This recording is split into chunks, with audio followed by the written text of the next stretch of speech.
Hello दोस्तों, मेरा नाम रोहित है और मैं इसे inspector of income tax select हुआ हूँ थ्रू CGL 2025 एग्जामिनेशन।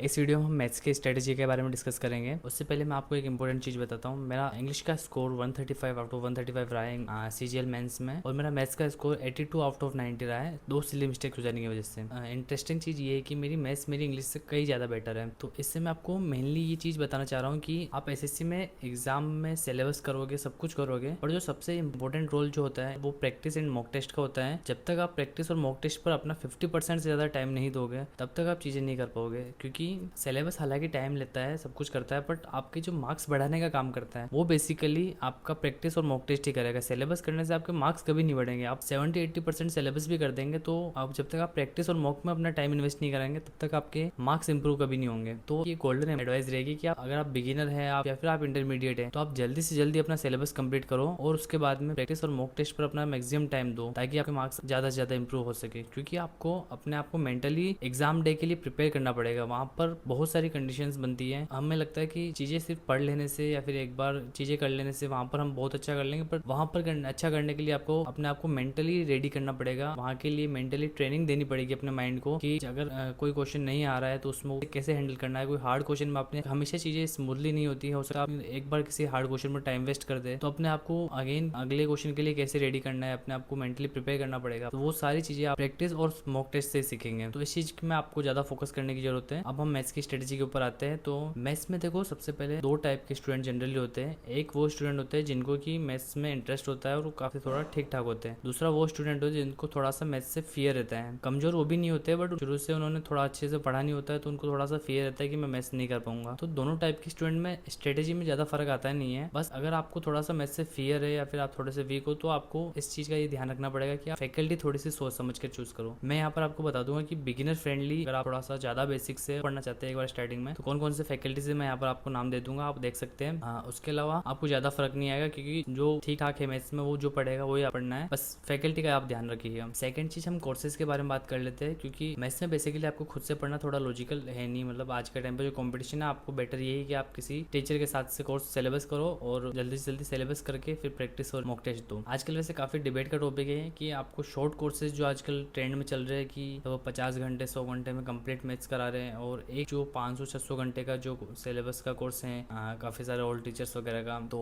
ये काफ़ी सारा डिबेट का है कि कौन सा बेटर है, कौन सा करना चाहिए आजकल। तो देखो, ऑनेस्टली अगर मैं दोनों में आपको मेजर डिफरेंस बताऊं तो ये रहता है कि जो 50 से 100 घंटे के अंदर कोर्स कराते हैं उसके अंदर वो जो मेजर इंपॉर्टेंट पोर्शन, मेन जो सारे कॉन्सेप्ट है वो लगभग वो करा देते हैं आपको जल्दी से, और उसके जो इंपॉर्टेंट क्वेश्चन या मोस्ट रिपीटेड जो क्वेश्चन है वो करा देते हैं उसके अंदर से। तो वो करके भी आप 70-80% तक आप मार्क्स स्कोर कर सकते हो। अब मैं आपको सेक्शन टाइमिंग से पहले की बात कर रहा हूँ, अभी आप इसको 60-80% मान सकते हो, तो वो स्कोर करने लायक है। बट मैं आपको अगर ऑनेस्टली सजेस्ट करूँ तो मेरी राय में आपको लॉन्ग कोर्सेज से ही पढ़ना चाहिए, अगर आपके पास टाइम है तो। टाइम नहीं है तो बात अलग है, बाकी 60-80% आप वो करके भी ला सकते हो। पर आज के टाइम पे जो कॉम्पिटिशन है वहाँ पर कट ऑफ 90% क्रॉस कर रही है, 95% क्रॉस कर रही है, तो उसके अंदर अगर आप जो सब्जेक्ट स्कोरेबल है आपके लिए, जो आपको 100% भी A1 दे सकता है, तो उसके अंदर अगर आप 60-80% प्रिपेयर करके जाते हो तो आप ऑलरेडी कंपटीशन से काफी पीछे हो जाओगे। लॉन्ग कोर्सेज में डिफरेंस ये होता है कि आपको वो सारे के सारे PYQs है वो बहुत अच्छे से उसके अंदर सोल्व कराते हैं बेस्ट मेथड के साथ में। इसके अलावा लॉन्ग कोर्सेज में ये होता है कि आप उसके अंदर मतलब जल्दी जल्दी जब चीजें कर लेते हो शॉर्ट कोर्सेज में, तो आप उसको कॉन्सेप्ट तो आपको आ जाएगा पर आप उसको अप्लाई नहीं कर पाओगे एग्जाम के अंदर। तो इस एग्जाम के अंदर उस कॉन्सेप्ट को अप्लाई करने के लिए आपको बहुत एक अच्छे से प्रैक्टिस और ट्रेनिंग की जरूरत होती है।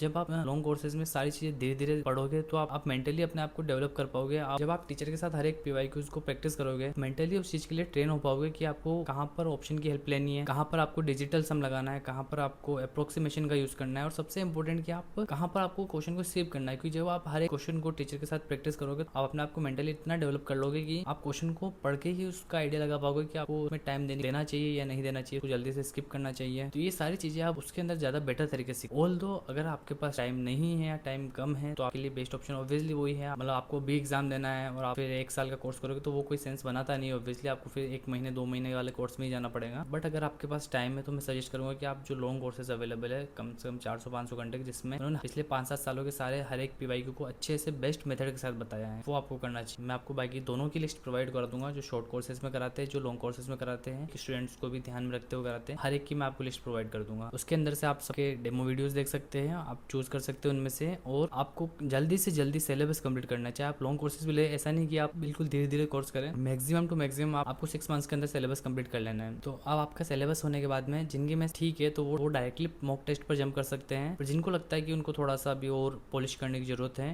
उनको थोड़ा सा भी फियर रह रहा है, तो उनके लिए सबसे बेस्ट है कि वो मिक्स प्रैक्टिस करें टीचर के साथ में। क्योंकि जब आप सिलेबस करोगे तो आपका माइंड जो है वो टॉपिक वाइज चीजों को करने के लिए अडेप्ट करेगा। पर जब आप टीचर के साथ मिक्स प्रैक्टिस करोगे, आप ऐसे बुक से भी कर सकते हो मिक्स प्रैक्टिस, या फिर PYQs की आप कोई बुक ले सकते हो, उसकी प्रैक्टिस भी कर सकते हो। पर मुझे लगता है कि अगर आप थोड़े से मतलब आपको थोड़ा फियर है मैथ से, तो आपको टीचर के साथ करनी चाहिए। क्योंकि जब आप टीचर के साथ प्रैक्टिस करते हो तो टीचर अगेन आपको उस क्वेश्चन का सबसे बेस्ट मेथड बताता है। और मिक्स प्रैक्टिस का बेनिफिट ये होता है कि आप एग्जाम के अकॉर्डिंग अपने आप को एडेप्ट कर पाते हो। कि एग्जाम में क्योंकि मिक्स क्वेश्चन ही आते हैं सारे, तो आप मतलब उस तरह से आपका माइंड एडेप्ट हो पाता है कि किस तरह से चीज़ों को सोल्व करना है। और उस प्रैक्टिस के बाद में आपको मॉक टेस्ट तो देनी ही सेक्शनल, सबसे ज़्यादा इंपॉर्टेंट तो वो है ही आपका मार्क्स इंप्रूव करने के लिए, आपका फियर कम करने के लिए। बाकी मिक्स प्रैक्टिस आप हो सके तो उन टीचर से करो जिससे आपने सिलेबस किया है, अदरवाइज आप किसी भी टीचर से कर सकते हो जो मिक्स प्रैक्टिस कराए अच्छे से। तो बेसिकली आपको मेनली सिलेबस करना है, रिवीजन करना है। हाँ, आपको मैं रिवीजन के लिए एक स्ट्रेटजी बता देता हूँ। हालांकि अब अगर आप शॉर्ट कोर्सेज लेते हो तो वैसे तो उसमें वैसे ही बहुत लिमिटेड रखाते हैं, तो उसमें तो आप रिवाइज सारे ही कर सकते हो।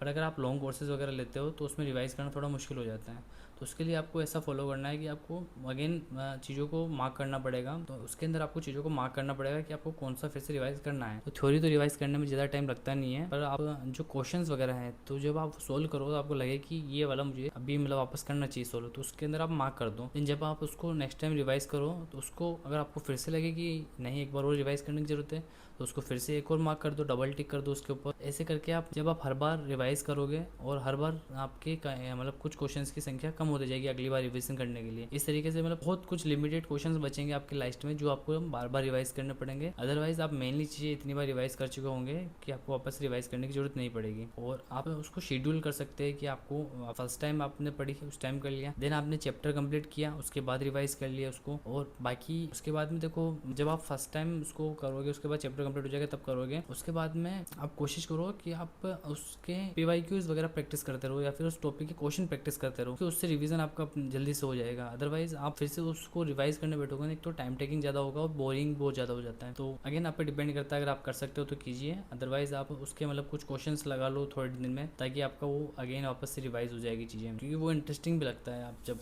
क्वेश्चंस लगाते हैं खुद से। तो बाकी आप टेस्ट फॉर्म में भी टॉपिक वाइज उसके क्वेश्चन लगा सकते हो, वो और बेटर रहेगा। तो ये आपका मेनली आपका रिवीजन के लिए रहेगा। उसका दिन आप प्रैक्टिस के लिए सबसे मेन यही आता है पॉइंट कि आपको प्रैक्टिस कैसे करनी है। वो डिपेंड करता है कि एक तो आपने कोर्सेज कौन सा चूज किया है। अगर आपने शॉर्ट कोर्सेज से किया है तो आपको फिर बाद में सेपरेट टॉपिक वाइज प्रैक्टिस भी अलग से करनी पड़ेगी PYQs की, और मिक्स प्रैक्टिस भी करनी पड़ेगी, और फिर आपको मॉक टेस्ट देनी है। तो वो आप पे डिपेंड करता है आप किसके साथ कंफर्टेबल हो। तो ये सीक्वेंस आपका रहेगा कि आपको सिलेबस करना है, रिविजन करना है उसको टाइम टू टाइम, और प्रैक्टिस करना है मिक्स प्रैक्टिस और टॉपिक वाइज प्रैक्टिस, देन आपको मॉक टेस्ट देने का। इसके अलावा आपको एडिशनली हाफ आवर से लेकर के 1 आवर तक आपको निकालना है कैलकुलेशन के लिए। ये आपके लिए पहले भी काफी इंपॉर्टेंट था और अब तो और भी ज्यादा इंपॉर्टेंट हो चुका है, क्योंकि सेक्शनल टाइमिंग आ चुकी है। तो इसके अंदर आप काफी सारी तरीके से कर सकते हैं। पहला, आप वैसे टेलीग्राम चैनल्स पर बहुत सारे टारगेट्स वगैरह देते हैं, तो आप वो भी कर सकते हैं। मे बी अपना चैनल का लिंक आपको दे दूंगा, उसमें भी आपको डेली टारगेट मिला करेंगे आपसे। उसके अलावा आप वैसे बैचेस वगैरह भी अवेलेबल है कैलकुलेशन के, पर मैं वो सजेस्ट नहीं करूंगा। ऑल्दो आप कुछ जो इंपॉर्टेंट वीडियो जैसे जल्दी से डिवाइड कैसे करना, या फिर इस टाइप की कुछ जो बड़े बड़े डिवीजन कैसे करना जल्दी से, कुछ चीज़ें आप सिलेबस में भी पढ़ोगे सिंप्लीफिकेशन वगैरह में, और जल्दी से स्क्वायर और क्यूब कैसे निकालना है। पर आपको 50 तक तो स्क्वायर कम से कम 50-60 तक याद ही होनी चाहिए, क्यूब भी आपको 25 से 30 तक कम से कम याद होने चाहिए, और टेबल्स आप एटलीस्ट 30 तक तो कर ही लेना। बाकी आप जितना ज़्यादा करोगे उतना आपको फ़ायदा ही करेगी। वो वीडियो से देख सकते हो यूट्यूब वगैरह से। अदरवाइज आप सबसे बेस्ट जो मुझे लगता था, मैं क्या करता था कि जो कुछ 3-4 मुझे ऐप्स मिले थे जो कि मुझे ठीक लगते थे, उसमें वो मिक्स प्रैक्टिस जैसे पर्टिकुलरली मल्टीप्लाई की या फिर डिवाइड की, जोड़ने की, तो वो फास्ट प्रैक्टिस जब होती है ना, आपका माइंड मतलब 1-1 सेकंड में जब क्लिक करता है, तो वही चीज़ आपको एग्जामिनेशन हॉल में करनी पड़ेगी। तो उसके लिए आप ऐप वगैरह से मैं आपको डिस्क्रिप्शन में डिटेल्स प्रोवाइड कर दूंगा, या फिर यहाँ पर स्क्रीन पे मैं आपको डिटेल्स शो कर दूंगा कुछ ऐप्स की, तो आप वो भी यूज़ कर सकते हो कैलकुलेशन प्रैक्टिस के लिए। तो सबसे मेन आपको सिलेबस करना है, उसको रिवाइज करना है, इसके बाद में आपको प्रैक्टिस करनी है, और उसके बाद में मॉक टेस्ट देना है। सबसे ज़्यादा जो आपका लास्ट में फाइनल मार्क्स जो इसको इंप्रूव करेगा वो आपका मॉक टेस्ट ही करेगा। ये पर इससे पहले हालांकि सारी चीज़ें करना जरूरी है, क्योंकि अदरवाइज आप वो नहीं करोगे तो आपका मॉक टेस्ट, खाली मॉक टेस्ट कुछ नहीं कर पाएगा।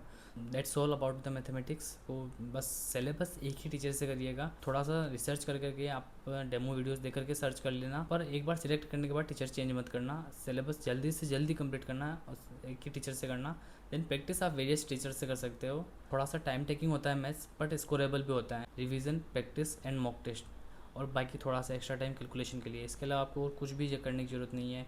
बाकी सारी फैंसी चीज़ें, और फैंसी चीज़ों से कभी भी आपको प्रैक्टिकल रिजल्ट नहीं मिलेंगे, सिर्फ वो सुनने में अच्छी लगती हैं। इसके अलावा आपका जो भी डाउट हो आप कमेंट सेक्शन में पूछ सकते हैं, और आपको जिस भी टॉपिक पर वीडियो चाहिए आप मुझे कमेंट सेक्शन में बता सकते हैं।